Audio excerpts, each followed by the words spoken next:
Saya buat judul firman Tuhan pada kesempatan ini, bukan bungkus menentukan isi. Bukan bungkus menentukan isi.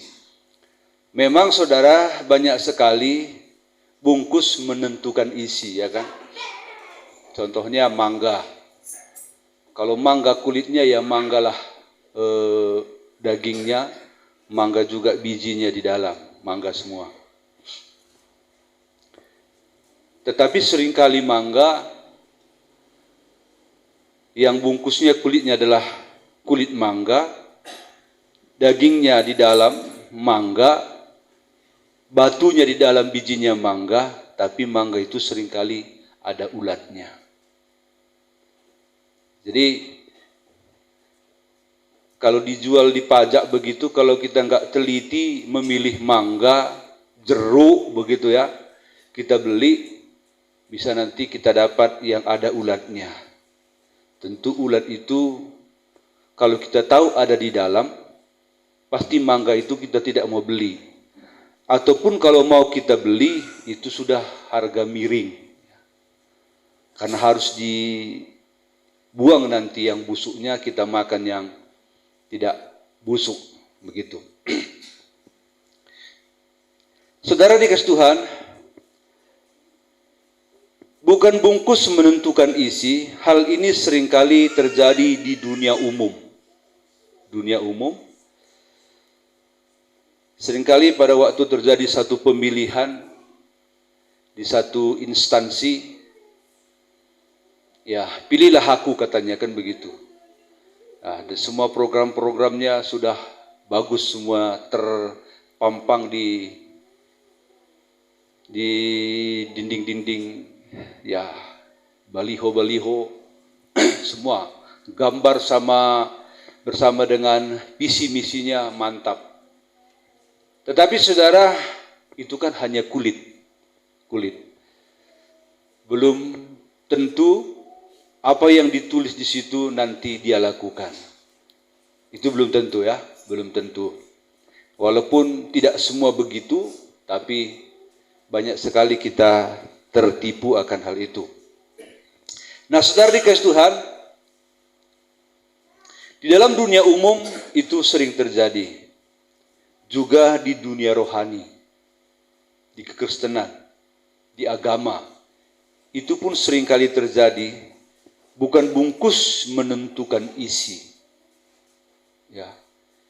Bungkus itu adalah penampilan luar yang kita tidak tahu bagaimana di dalam.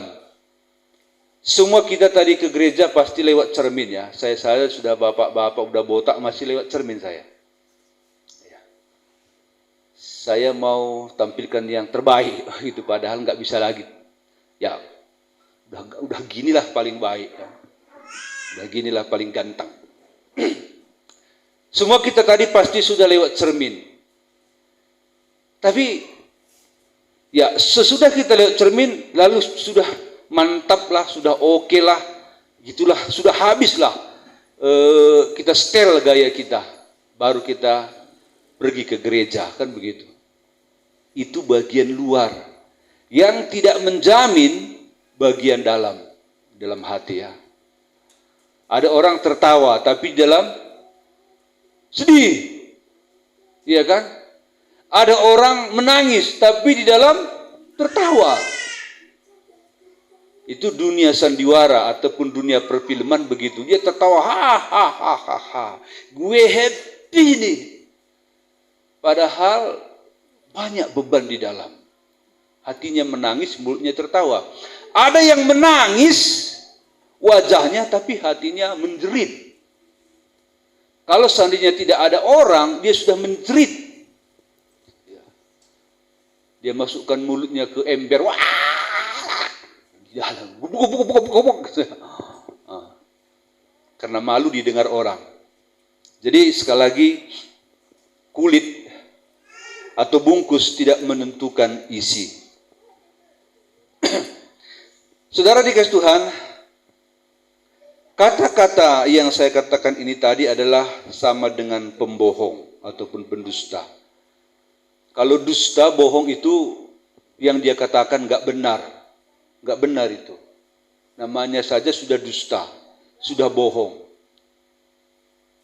Tetapi masih banyak orang percaya, kan begitu. Banyak orang yang kena tipu oleh karena bohong yang sudah di-setel, sudah didesain, sudah dirancang. Banyak orang termakan bohong. Termakan bohong. Peristiwa Taman Eden mengingatkan kita bahwa si pembohong itu adalah iblis. Iblis. Memang iblis enggak langsung ya. Kalaupun ada langsung, memang ada juga orang yang punya pengetahuan spiritual, alam roh begitu, bisa dia ngomong langsung dengan iblis. Ada ya, Datu Gundul mungkin ya. Tetapi ada juga iblis memakai sarana yang lain, manusia, entah siapalah ya, entah atau apa saja, melalui batu, ya ke batu itulah orang datang. Kita pikirkan menyembah batu saja, tapi di balik batu itu ada kuasa-kuasa gelap. Orang pergi ke pohon besar. Kalau kita nggak panjang berpikir, kita hanya pikir dia hanya ke pohon besar. Padahal di pohon besar itu ada nenek-nenek yang tak kelihatan. Ya, nek lampir lah. Ini pelet. Nah, gitu kira-kira, saudara. Peristiwa Taman Eden, datanglah iblis tidak langsung kepada Hawa, tapi melalui ular. Mereka ngomong-ngomong ya kan, ngomong-ngomong, tukar pikiran, ketawa-ketawa begitu. Teman, tapi yang namanya iblis ada maksudnya untuk berteman, kan begitu. Lalu dimasukkan iblis inilah suntikannya. Tapi ngomong-ngomong, semua pohon di taman ini kurasa nggak boleh kau makan buahnya ya. Begitu katanya. Nanti kalian baca. Enggak. Semua boleh kami makan. Cuma pohon yang itu, pohon pengetahuan yang baik dan jahat itu, kata Tuhan, jangan kamu makan. Sebab pada waktu kamu memakannya, kata Tuhan kepada kami langsung mati. Kata ular. Enggak. Katanya kamu mati. Enggak, kalau kamu makan kau tidak akan mati. Bingung dia. Lalu dia bilang, di dalam buah itu ada rahasia yang tersimpan. Ada rahasia yang tersimpan. Itu di kulitnya ya. Itu rayuan. Itu kulitnya. Atau bungkusnya dia bilang, enggak. Akhirnya percayalah Hawa ini. Apa kata iblis? Bahwa dia akan memiliki sifat atau kemampuan seperti Allah. Lalu dia tengok. Menarik kan? Iya. Nggak pernah semenarik itu ku tengok pohon itu ya. Nggak pernah seindah itu. Nggak pernah sengiler itu aku nengok buah itu. Makan saja. Jadi kulitnya, kata-katanya yang manis-manis itu di dalamnya ada bahaya. Tapi iblis bilang di dalamnya ada rahasia. Kata Tuhan, kalau kau makan di dalamnya ada bahaya. Kata iblis, enggak, kalau kau makan di dalamnya ada rahasia yang luar biasa. Ya dia makan. Kena tipu lah si Hawa. Menjalarlah dosa itu kepada Adam. Pada waktu mereka makan, ternyata yang mereka makan adalah buah maut. Dosa. Begitulah iblis menipu Hawa dan Adam, opung leluhur kita di Taman Eden. Dan akhirnya dosa mereka itu sudah kita warisi. Pada waktu Hawa makan, Matikah dia? Jadi pertanyaan. Mati? Enggak. Tapi Tuhan kenapa bilang mati? Berarti Tuhan bohong? Tidak. Tapi Allah selalu berbicara tentang kematian iman. Amin. Amin, saudara. Tentang kematian rohani. Pada waktu itulah mati imannya. Karena mati imannya, dia harus keluar dari Taman Eden. Taman Eden itu adalah serambi sorga. Atau bagian dari sorga. Itu sorga, ya. Jadi orang mati nggak bisa di dalam, harus keluar. Dia mati secara iman. Dan dia harus dihidupkan kembali nanti. Supaya bisa kembali ke sorga. Siapa yang menghidupkannya? Yaitu Yesus, ya. Tuhan. Jadi dia sudah mati. Itu makanya dikatakan, Nikodemus, kata Yesus, kalau engkau mendapat hidup yang kekal, engkau harus dilahirkan kembali. Kenapa Nikodemus harus dilahirkan? Sesungguhnya sudah mati. Dia mati sebenarnya secara iman. Tapi waktu dia dilahirkan, oleh kuasa Roh Kudus, dia hidup. Kita sudah hidup semua ini secara rohani. Jadi kita layak menerima hidup kekal kalau kita mati. Atau kalau Yesus datang kedua kali, kita layak menerima hidup kekal kalau kita sungguh-sungguh dan kalau kita layak. Sebab sudah banyak orang dilahirkan di dalam Kristus.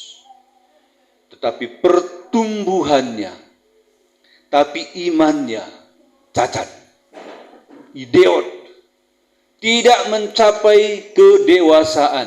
Tidak bisa mengerti tentang maksud-maksud Allah. Oke, saudara. Kita lanjut. Saudara dikasih Tuhan,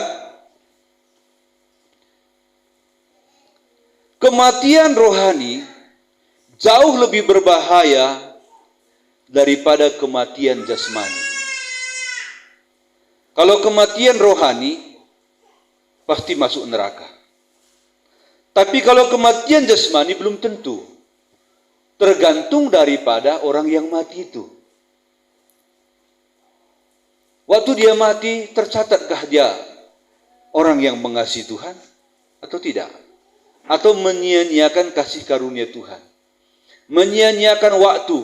Pada saat kita lahir baru, kita kenal siapa Yesus. Kita harus menggunakan waktu itu semua untuk kemuliaannya. Bukan berarti harus kita berhenti bekerja hanya untuk dia. Kalau saudara bekerja ke ladang, tetaplah bekerja ke ladang. Setelah lahir baru, enggak usah ada yang diubah. Kalau saudara berjualan, tetaplah berjualan. Kalau saudara sopir, tetaplah sopir.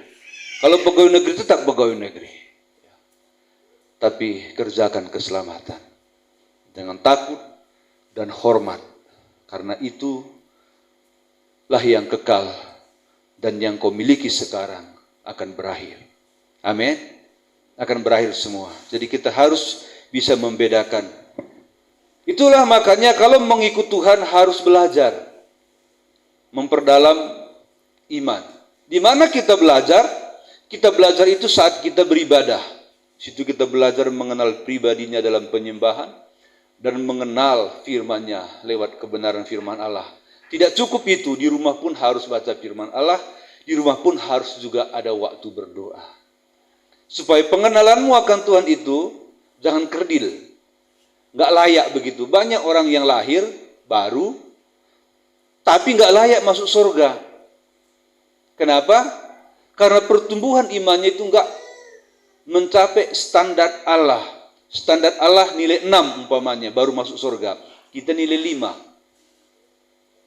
Nggak sampai.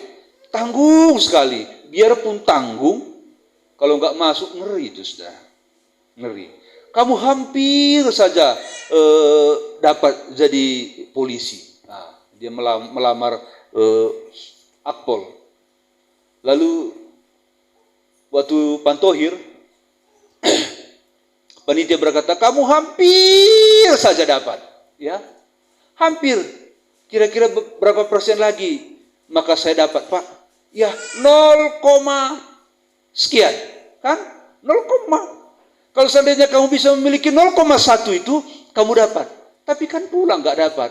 Kan sama saja nasibnya dengan orang yang sama sekali nggak memenuhi syarat.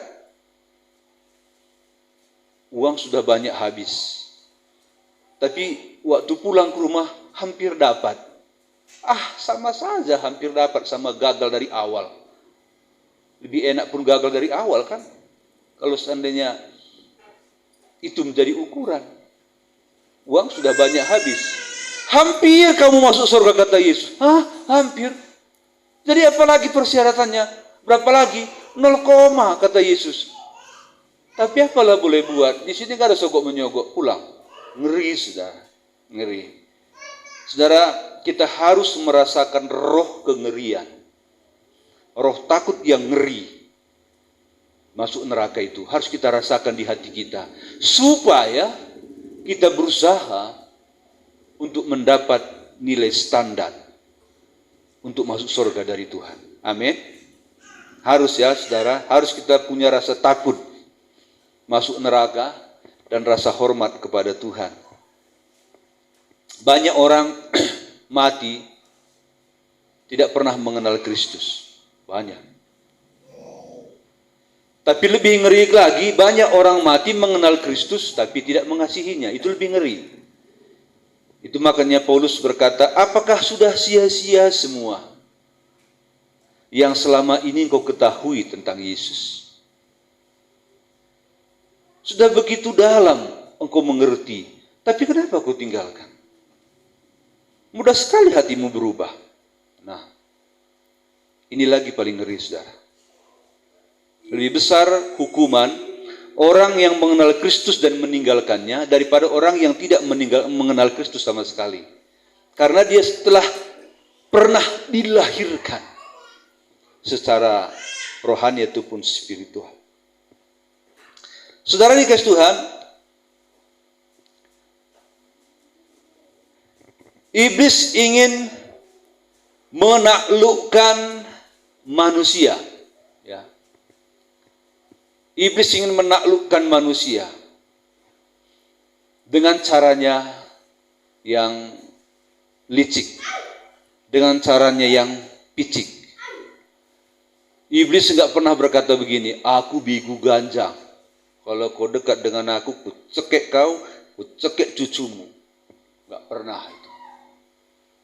Enggak pernah. Kalau dia bilang, aku bigu ganjang, kata iblis, matinya kalau dekat dengan aku, bunuhnya kau sekeluarga, lari kita. Dalam nama Yesus, pergi kau. Tapi kalau dia datang dengan cara yang lain, nah, itulah yang disebut dengan tipuan. Itulah yang disebut dengan judul firman Tuhan ini, bukan bungkus menentukan isi. Begini saudara, pernah mancing ya? Mama pun kurasa ada pernah sini mancing. Saya dulu waktu kecil sering mancing. Jadi mata pancing itu kalau mancing, diambillah umpan kan. Lalu mata pancing itu dibungkus dibalut dengan umpan yang enak. Jadi nggak kelihatan lagi mata pancing itu. Lalu dimasukkan ke air, ke danau. Yang enak-enak. Lalu ditabur lagi pemancingnya, pinah-pinah namanya itu.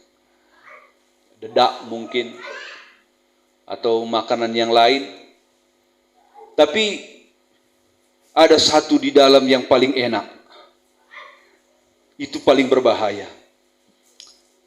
Banyak ikan di danau, di air itu. Tapi ikan bodohlah yang akan memakan mata pancing yang dibalut dengan umpan itu. Ikan bodoh. Ikan bodoh. Memang ikan semua bodoh, tapi yang paling bodoh yang akan makan. Kedua, yang paling pateng-tengan.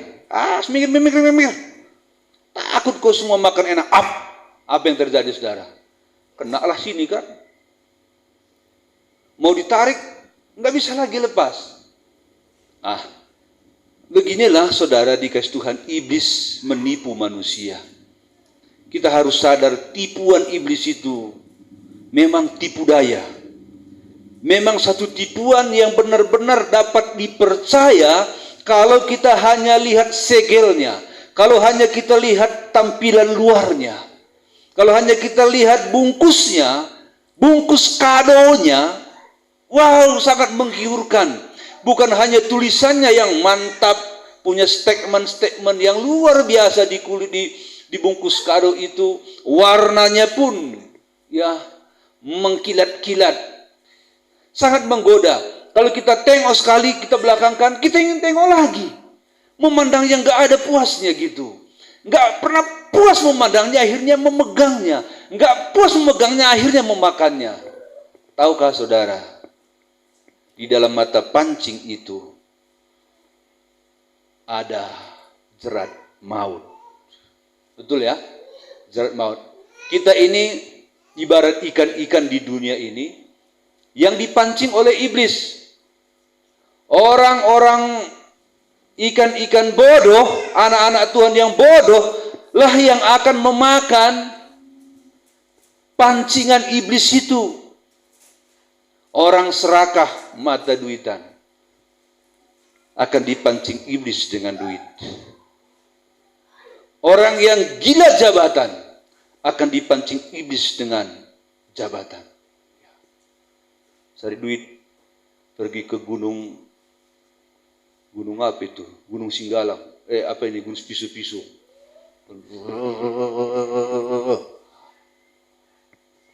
Apa maksudmu gemetar-gemetar itu? Supaya datang upung yang di atas itu. Yang gila jabatan pergi ke Gunung Sinabung. Supaya nanti saya menang waktu pemilihan ini. Ada yang pergi ke Danau Toba supaya datang ini Danau Toba. Nah, itu pancingan iblis semua, ya. Dan banyak lagi hal-hal yang lain yang dipakai iblis, yang kelihatannya kudus, suci, padahal di dalamnya ada bahaya maut. Amin, saudara. Amin. Jadi jangan percaya ya, jangan percaya dengan tipuan. Iblis memang penipu. Iblis memang pembohong. Sejak dia diberhentikan dari jabatannya sebagai malaikat di sorga, di dalam hatinya tidak ada lagi kebaikan. Tidak mungkin lagi ada. Itu makanya dia selalu menjalankan apa yang ada di dalam hatinya. Ya. Iblis, sekali lagi iblis hanya bisa menjanjikan yang baik. Iblis hanya bisa menjanjikan yang paling terbaik, tapi iblis tidak bisa memberikannya. Ya, sebaik-baiknya janji iblis, di dalamnya ada racun maut. Di dalamnya ada racun yang sangat mematikan. Janji iblis sangat menjanjikan, sangat menggiurkan. Sorga yang dia tawarkan, tetapi dia tidak sanggup memberikannya.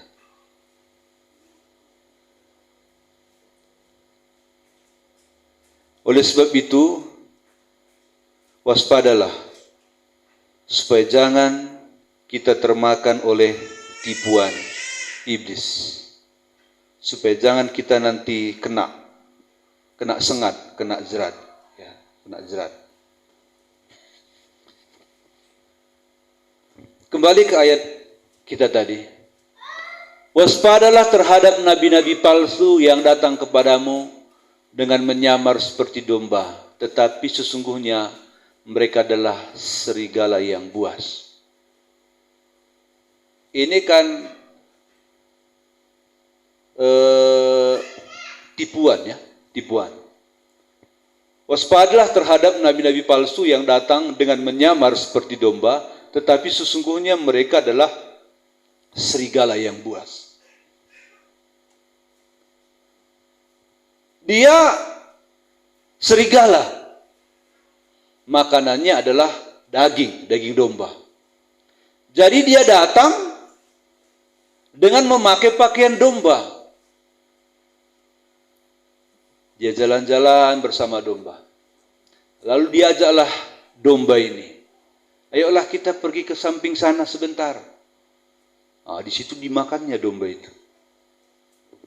Serigala tidak bisa bohong pada waktu dia lapar, dia pasti mau daging.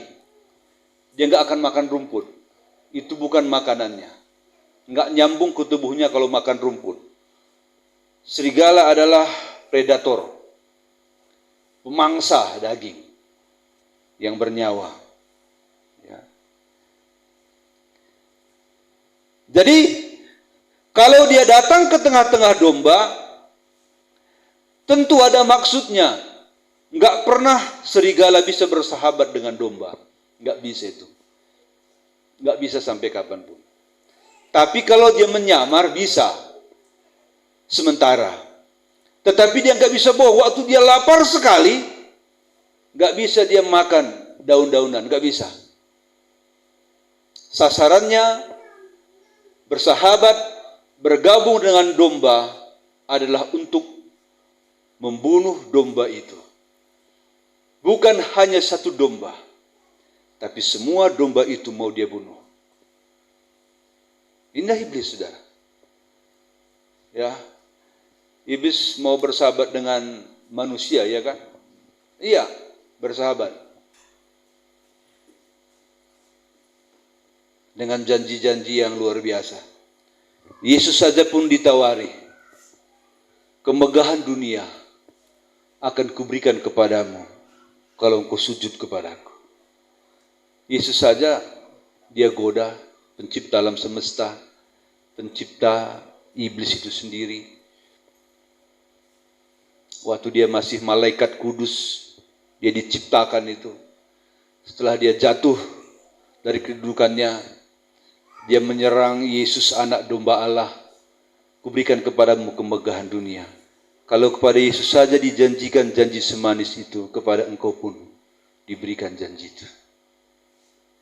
Tapi ingat, saat Anda memakannya, engkau terikat. Amin, saudara.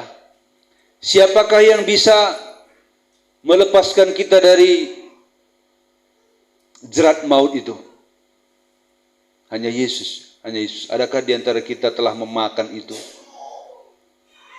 Kita anak-anak Tuhan bisa saja telah memakan itu, ya, memakan jerat setan itu, sehingga hati kita terikat ke situ, terikat hati kita, dan kita mau lepas pun nggak bisa. Ya, siapa mau lepas dari dosanya nggak bisa, dia sudah kena itu, ya, sudah kena. Jadi dia harus datang kepada Yesus dengan sungguh-sungguh supaya dia dilepaskan. Amin. Harus dilepaskan. Siapa di sini ada di dalam hatinya niat jahat, dia mau lepaskan pun niat jahat itu nggak bisa. Tuhan katanya begitu, nangis dia, tapi nggak bisa dia lepas. Itu tali pancing itu ada itu. Begini, sama seperti kerbau ya. Talinya kan dipegang orang. Dia nggak bebas itu, tapi bisa juga bebas. Tapi sudah ada yang pegang tali itu, yang menusuk hidungnya. Nggak mungkin dia lawan itu, robek hidungnya, nggak berani, nggak pernah kerbau menarik itu sampai lepas itu, sampai robek hidungnya itu, ya, dari kekang itu, nggak pernah. Bebaskah kerbau? Enggak. Bebas juga dia, tapi ada yang pegang kendali atas hidupnya. Bahwa satu hari kerbau ini dikasih makan, disuruh narik kereta, dinarik gerobak, diisi beban yang berat-berat, lalu dikasih makan, dikasih minum. Gemuk memang kerbau ini kan. Saya berapa kali melihara kerbau, gemuk kerbau saya. Tapi apa tujuan saya kepada kerbau itu? Saya perbudak dia. Tarik kereta, sekeluarga kami di atas. Ada cabai, ada jagung, ada padi, ngangkat tanah orang. Aku yang untung. Dia yang capek. Setelah ku tengok badan kerbau ini nggak mungkin lagi tambah gemuknya, maka kami tawarkan kepada pembeli. Berapa harga kerbau ini? Kenapa dijual? Karena dia nggak menghasilkan lagi, dagingnya nggak akan tambah lagi. Kalaupun dipertahankan, dia akan makin tua dan makin murah harganya. Dijual pada waktu dia pada puncak daripada kekarnya badannya, mekarnya badannya. Disitulah saya jual. Demikian iblis menggunakanmu. Kalau engkau tidak menyadarinya, engkau akan binasa. Katakan amin, saudara. Jadi kita harus sadar ya, saudara. Kita harus sadar maksud iblis ini. Jadi jangan ada di antara kita yang terikat dengan satu dosa yang sangat berat untuk melepaskannya. Dan kalau saudara timbang-timbang, oh ini dosa ini. Jadi saudara harus datang kepada Tuhan dengan sungguh-sungguh supaya itu dilepaskan. Dilepaskan. Memang melepaskan dosa sering saya katakan tidak mudah. Tidak mudah. Apalagi itu memang sudah sangat kita suka begitu ya. Itu bagian dari hidup kita. Nggak bisa hidup tanpa itu. Terkhusus kepada yang pegang jimat-jimat. Jimat-jimat ya. Bahasa kau bilang coles-coles. Kalau udah lama nggak dapat jodoh, pakai coles-coles lah. Pelet. Yang terus bekerja nggak berhasil, ya minta rezeki kepada Opung Duli yang sudah meninggal 500 tahun yang lalu di mana? Di Pakat. Ya. Nah, saudara dikasih Tuhan, iblis tidak pernah ada baik di dalam hatinya. Itu makanya kita harus waspada.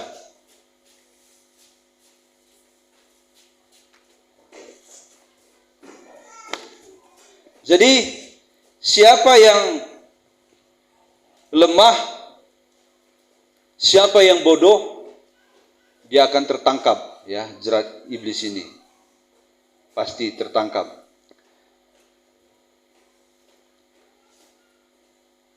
Tidak ada jalan saudara untuk lepas kalau saudara tidak sungguh-sungguh kepada Tuhan.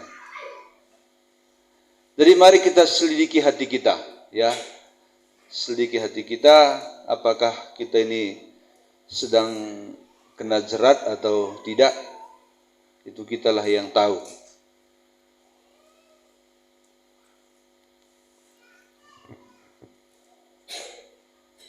Memang saudara dikasih Tuhan, dosa itu enak.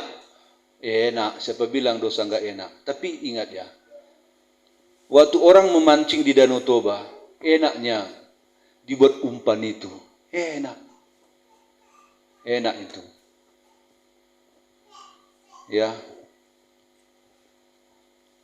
Siapa bilang enggak enak ibadah hari Minggu? Enak.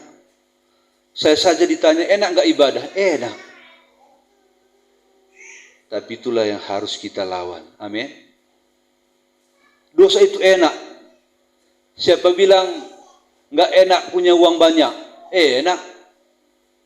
Enak. Jadi kalau enak, bagaimana cara dapat uang? Dengan halal atau haram? Dengan haram, enak dapat uang banyak. Coba saudara memegang satu jabatan penting. Semua uang dari atas harus lewat saudara. Bagi-bagi. Datang 100%, kita salurkan 50%. Kalau pertanggungjawaban kan bisanya dimanipulasi itu semua. Enak enggak? Datang 2M, potong disunat setengah, 1M sama kita, manisnya luar biasa. Enak. Tapi itulah yang harus kita lawan. Amin. Siapa bilang enggak enak kalau masuk rumah bordir? Tahu rumah bordir kan? pelacur maksud saya. Enak, saya bilang nggak enak. Enak. Tapi itulah yang harus kita lawan. Roh yang ada padamu lebih besar daripada roh yang ada dalam dunia ini. Roh-roh yang ada dalam dunia ini bisa engkau kalahkan dengan roh yang ada padamu. Amin. Iya, kalau kita mau bersekutu dengan Roh Kudus itu kita menang. Tapi kalau tidak, ingat saudara, salah satu dosa-dosa ini akan menjerat, akan mengenai kita sehingga kita tinggalkan Tuhan. Jangan saudara pikir mudah kalau sudah kena jerat. Kerbau itu nggak bisa melawan apabila ditarik hidungnya itu. Apalagi kalau ikannya sudah dipancing, nggak akan lepas lagi itu saudara, nggak akan lepas. Susah. Itu makanya harus kita datang kepada Yesus supaya kita dilepaskan. Siapa bilang mabuk itu nggak enak? Kalau saya nggak rasa enak ya, tapi bagi yang candu sudah enak itu ya. Bahkan hidupnya kalau nggak mabuk nggak enak. Tapi itulah yang harus kita lawan. Amin. Kita sadar ngeri itu. Ngeri apa yang ada di dalamnya.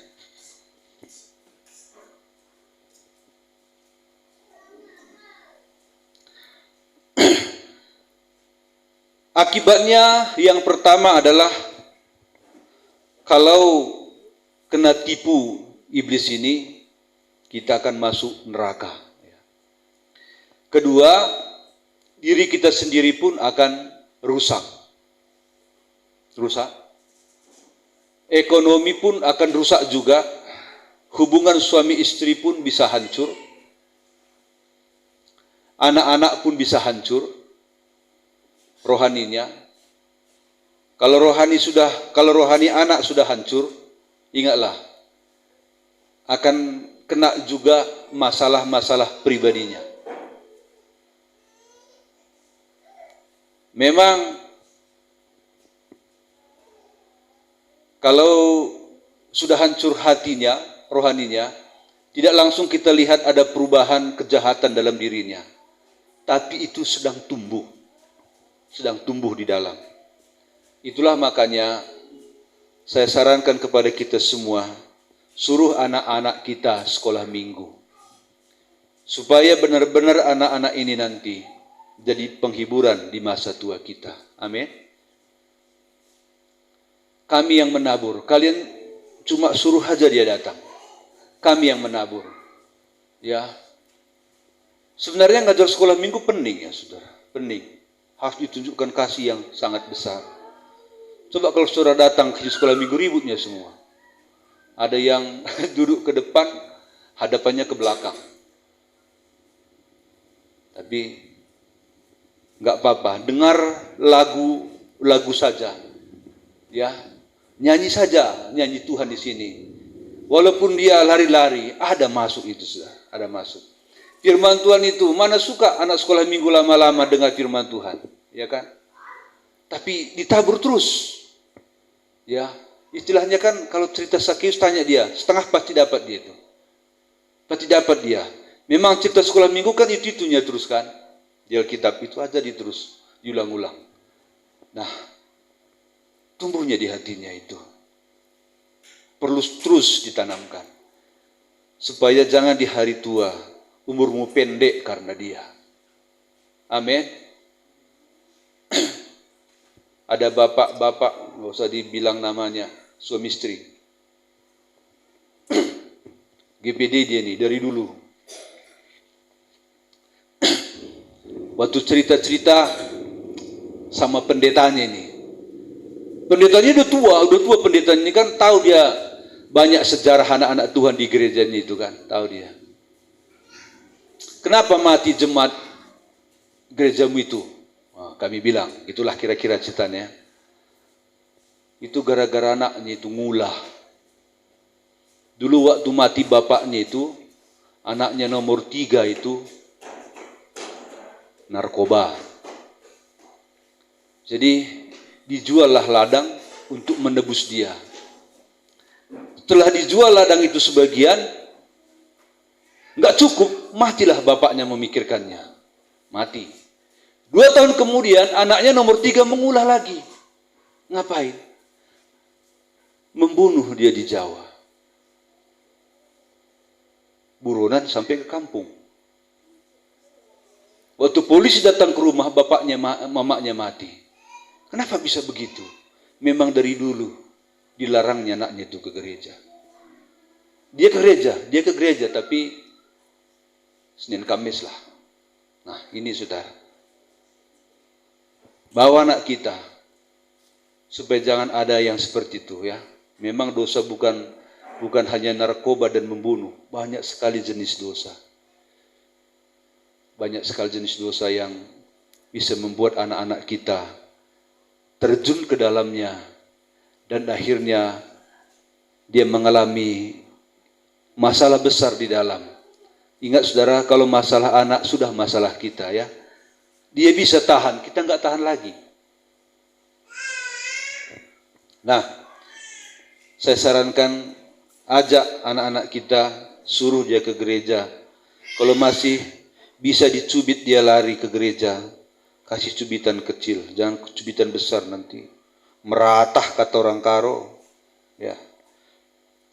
Nah, ingat saudara, kalau iblis setitik ujung jarum pun tidak ada lagi kebenaran dalam hatinya. Enggak ada. Kalau iblis setitik ujung jarum tidak ada lagi kebaikan di hatinya. Enggak ada itu, enggak ada. Dia gelap, pekat, jahat semua di dalam. Jahat, ya. Jahat semua. Tapi Yesus kita, setitik ujung jarum pun tidak ada hitam di hatinya. Amin. Setitik ujung jarum pun di hati Yesus tidak ada kejahatan.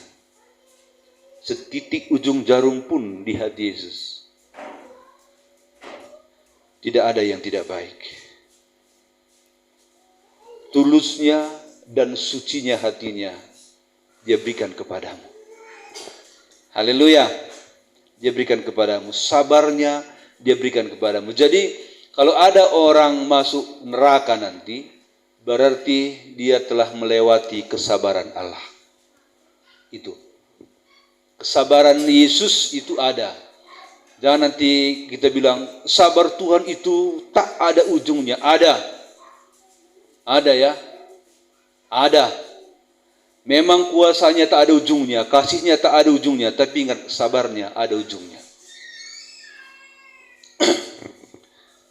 Kalau tidak ada ujungnya, tidak mungkin terjadi peristiwa air bah. Tapi karena manusia di air bah, semua telah melewati kesabaran Allah. Maka Tuhan berkata, kuhapuskan generasi ini semua. Hanya tinggal Nuh, suami istri, anak dan menantunya. Ada saudara. Kesabaran Allah ada. Itulah makanya dia bunuh Ananias dan Sapira di hadiratnya. Dia bunuh itu. Waktu dia menghadap Petrus, mukanya senyum-senyum. Ananias, kenapa kau berbohong? Bang, mati. Datang lagi Sapira. Sapira, kau pun bohong juga. Sama seperti suamimu. Bang, mati juga. Di gereja matinya, saudara. Di gereja, di hadapan seorang hamba, rasul, nabi yang sangat diurapi, yang penuh kasih. Tapi di situ dia bersandiwara, dia mati.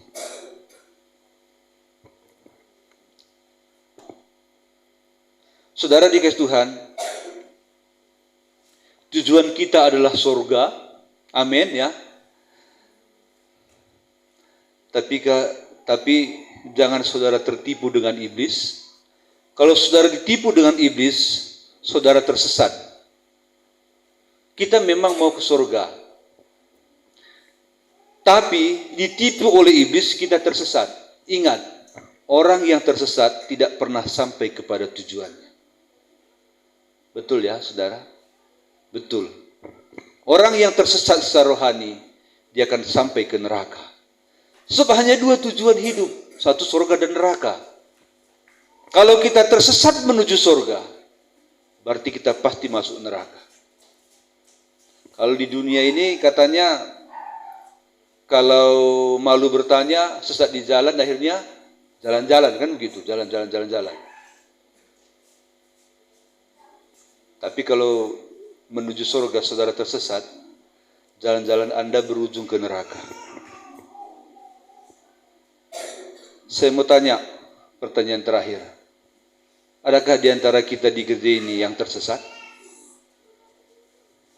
Saya rasa enggak ya, enggak ada. Enggak ada di antara kita tersesat. Tapi tanya hati kita, tersesatkah aku? Kalau aku tersesat, Tuhan, tuntunlah aku. Supaya aku sampai kepada tujuan hidupku yang sesungguhnya. Tujuan kita adalah surga. Waktu datang Judas ke taman Getsemani, ya sebentar lagi kita akan Paskah ya, minggu hari Jumat nanti kita Paskah. Peristiwa Paskah nggak bisa lepas dari sandiwara si Judas Iskariot, nggak bisa terlepas dari sandiwara itu. Dia datang kepada Yesus dengan bungkus yang sangat manis, ya kan? Dia datang, dia peluk Yesus taman Getsemani. Salam guru, aku hari ini terlambat datang. Dia cium. Itulah bungkusnya. Isinya apa, saudara? Pembunuhan. Pembunuhan isinya. Dia cium Yesus. Lalu Yesus berkata,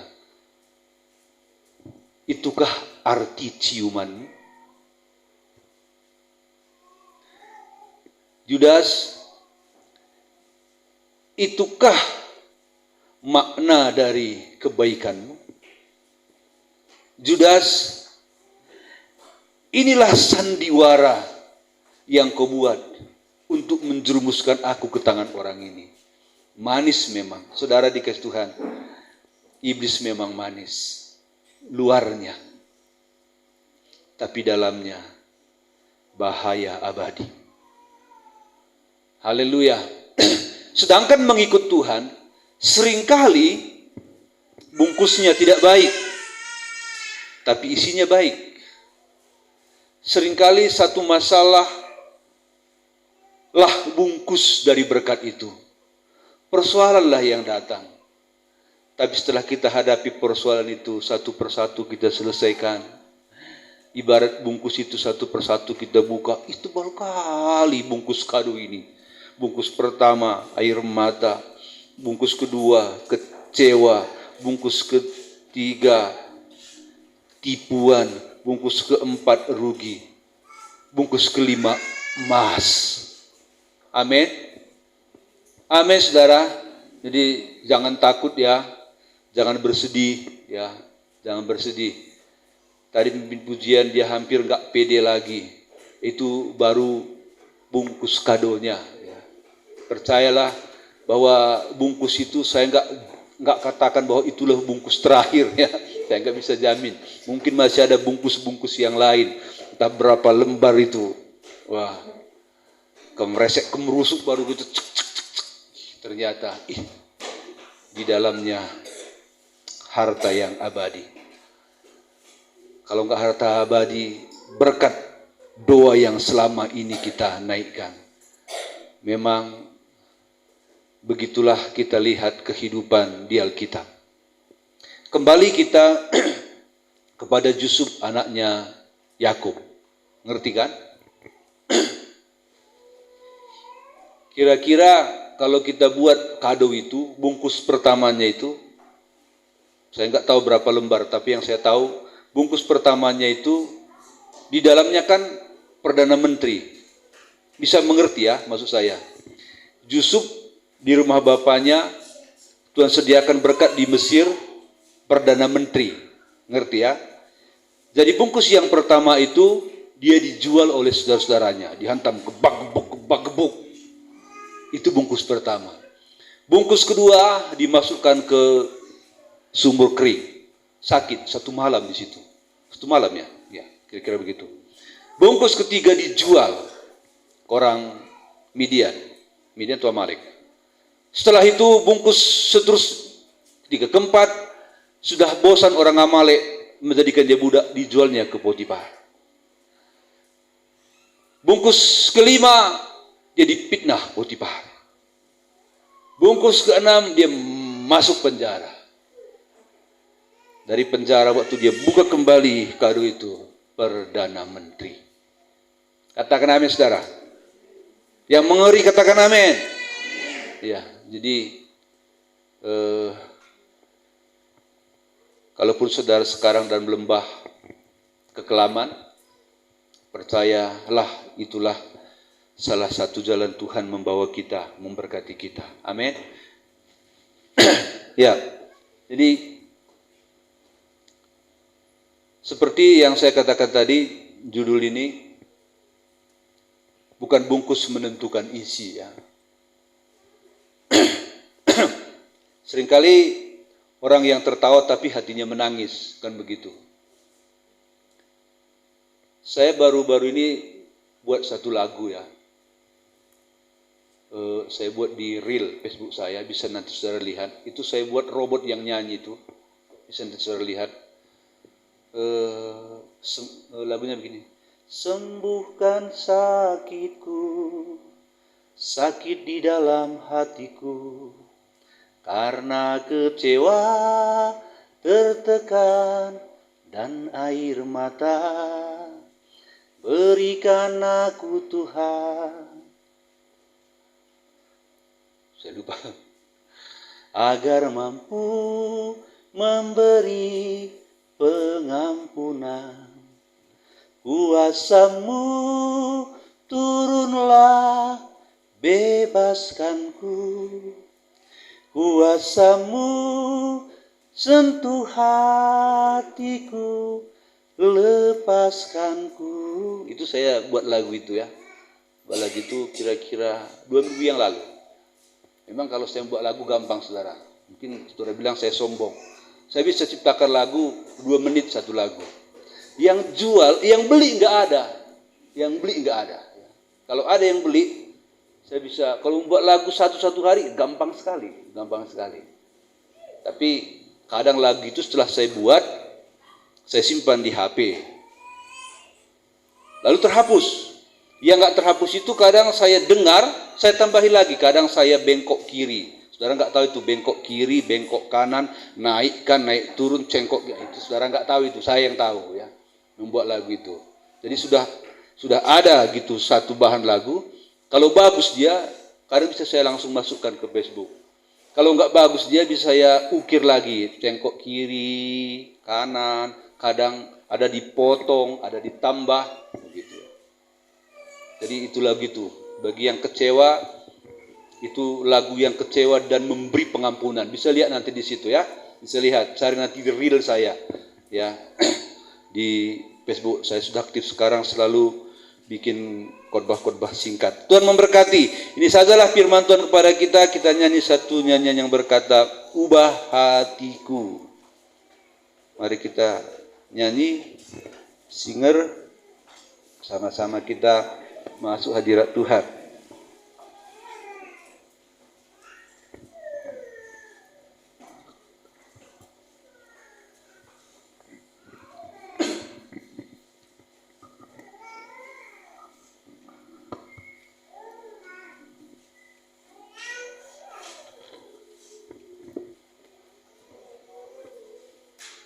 Ubah hatiku tadi kan?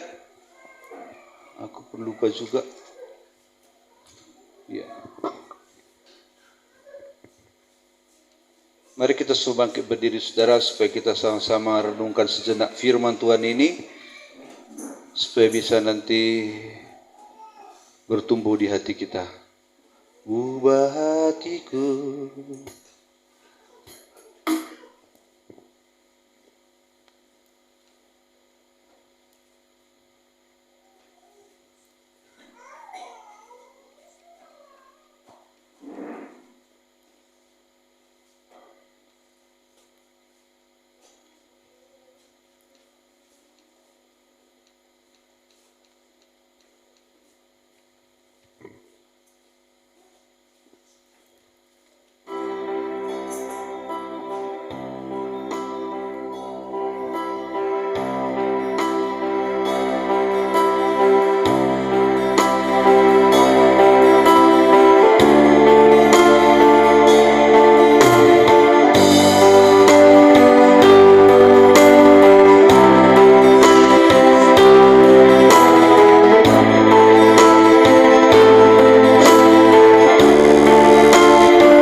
harus makin hari makin setia, supaya kita tahu tipuan iblis,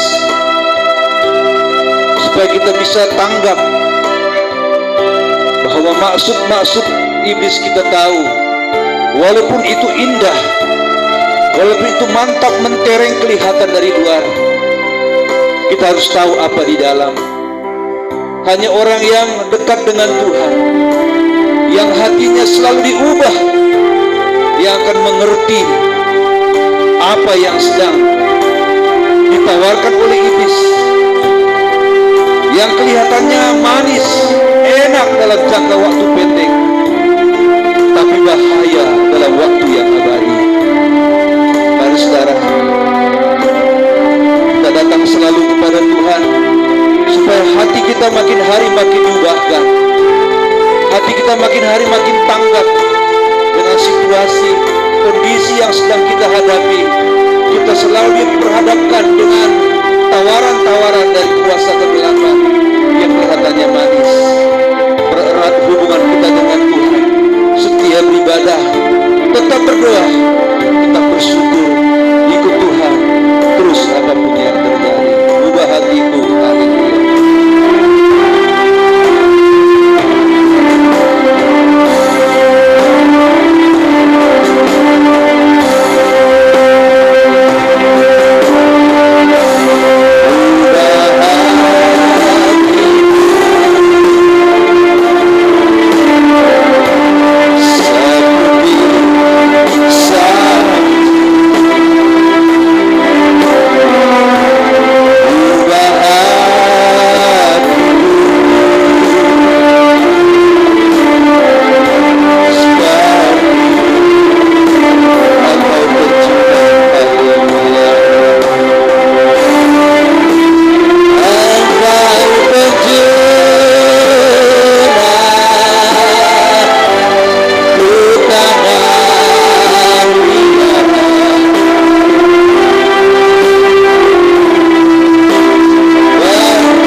firman Allah. Walaupun firman Allah itu bungkusnya sakit, walaupun firman Allah itu melakukannya kecewa, susah, sedih, tapi kami percaya di dalamnya ada berkat yang bersih, bahkan berkat kekal. Terpuji nama Tuhan. Kami terima firman-Mu. Amin. Silakan duduk saudara, kita beri persembahan kita yang kedua kali.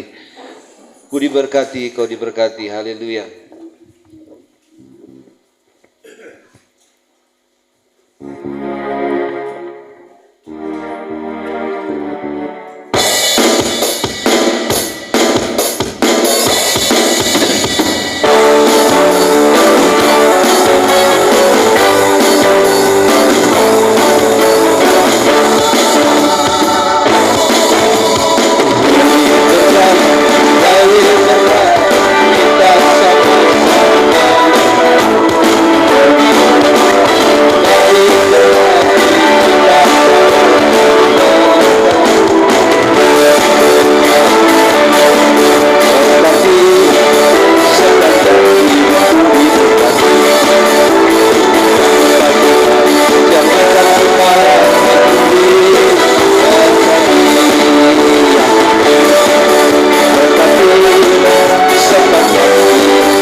Hari Jumat malam, enggak ada.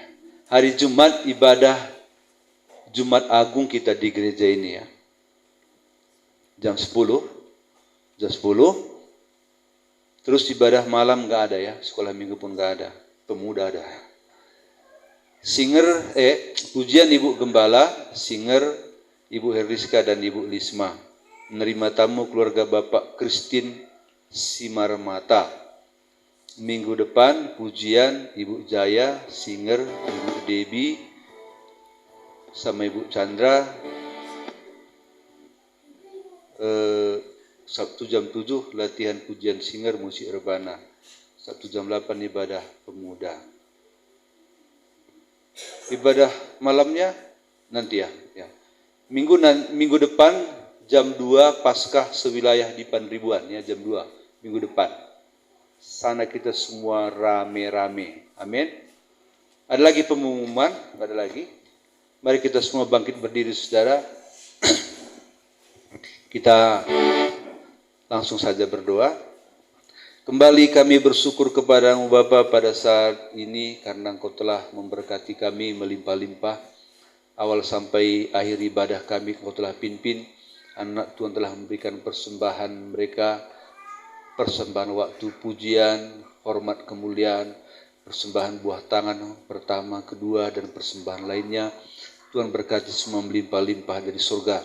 Bapa yang baik, Kau berkati setiap pekerjaan anak Tuhan, ada yang berladang, yang bergudang, berjualan, sopir, atau apa saja pekerjaan mereka yang hamba-Mu lupa menyebutnya dari mimbar ini. Berkati dengan melimpah-limpah ya Tuhan. Juga Tuhan Kau memberkati seluruh pelayan yang ambil bagian hari ini, pujian, singer, pemain musik rebana Tuhan, multimedia yang menyampaikan firman Allah, kolektan, semua Engkau pakai lebih hari lebih hebat, luar biasa, lebih cinta Tuhan. Terpuji nama-Mu Bapa. Kau juga memberkati Bapa teman-teman kami yang tidak bisa hadir hari ini bersama-sama kami dimanapun mereka berada, jamah mereka sentuh hati mereka. Biarlah mereka sadar betapa pentingnya ibadah itu dalam hidup mereka. Hanya ibadah itulah harta yang kekal. Yang lainnya semua akan berakhir, tetapi ibadah tidak akan pernah berakhir. Karena di surga pun kami akan selalu beribadah kepada Engkau. Terpuji nama-Mu Bapa. Kau memberkati juga semua anak-anak Tuhan, khususnya anak kami yang masih kecil dalam kandungan, yang masih belum sekolah, yang sudah tamat sekolah Tuhan. Berikan pekerjaan yang membutuhkan teman hidup, Tuhan tolong berkati anak-anak kami yang ada bersama dengan kami, yang di luar daerah bahkan di luar negeri. Tuhan tolong berkati semua supaya mereka ingat selalu Tuhan dan setiap pekerjaan mereka, dalam mereka mengejar mimpi mereka selalu Tuhan yang utama. Terpuji nama-Mu Indonesia mulai Sabang sampai Merauke Tuhan, Engkau selamatkan Bapa dan pimpin kami tingkat tertinggi sampai terendah. Engkau memberkatinya ya Tuhan, supaya mereka memimpin negara ini dengan adil. Anak-anak kami yang memberikan hidupnya untuk menjadi hamba Tuhan, Engkau tolong mereka Tuhan dalam pelayanan mereka, dalam sekolah mereka. Memang rumit yang harus dihadapi Tuhan, tapi kami percaya Engkau akan menolong mereka, sehingga mereka akan melahirkan banyak jiwa-jiwa dari kandungan rohani mereka. Nama Tuhan dipuji dan dimuliakan. Terpuji namamu Bapa. Sebentar kami pulang ke rumah masing-masing, antaran kami ke rumah dengan selamat, stay sepanjang minggu, bahkan sampai selama-lamanya. Kami tutup acara ibadah ini dalam nama Tuhan Yesus Kristus. Haleluya. Kita mengangkat tangan. Saudaraku yang kekasih, terimalah berkat rahmat anugerah Allah Bapa kita dalam Yesus Kristus dan persekutuan di dalam Roh Kudus menyertai kita hari ini sampai Maranatha. Yesus datang kedua kali menjemput kita semua masuk surga yang mulia, pulang ke rumah kita masing-masing dengan bawa berkat sukacita, damai sejahtera, kemenangan, kekuatan, kesehatan, serta kekayaan yang melimpah dari Allah. Dalam nama Yesus Kristus kami tutup ibadah ini. Bapa, terima kasih.